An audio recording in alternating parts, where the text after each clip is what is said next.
Welcome to the new series, How Criminals Launder Money. In the first episode, we'll explain how organized criminal gangs use football clubs to launder illicit funds.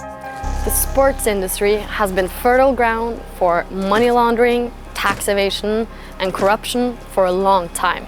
The annual cost of global sport corruption amounts to a staggering 90 billion euros per year, with Europe's cash-rich football sector attracting a particular interest from organized criminals.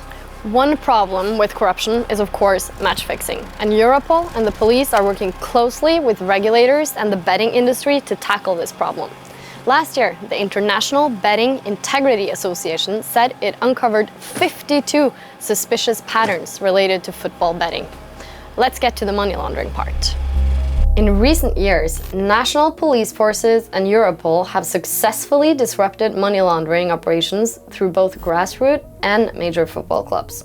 One classic method of laundering cash through football has been for criminals to take over financially unstable clubs and then pump it with illegal funds.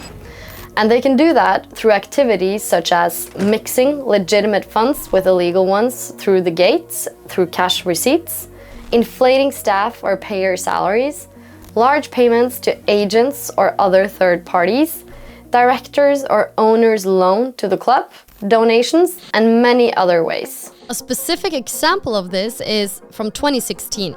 European and Portuguese police dismantled a mainly Russian criminal gang laundering money through football in Portugal. A financially struggling club first received donations. And then, the same people giving the donations, and by then, having gained the trust of the club, acted as frontmen and purchased the club through an opaque and sophisticated network of companies based in offshore tax havens.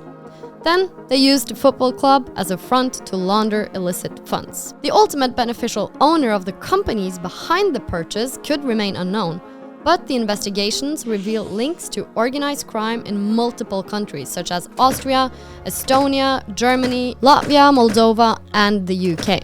Law enforcement admits that they have barely scratched the surface when it comes to these threats against football, the most popular and increasingly wealthy sport in the world. This is one of many ways to launder money. Make sure you subscribe to stay updated. And next week, we'll talk about how criminals travel to the UK to keep their cash clean.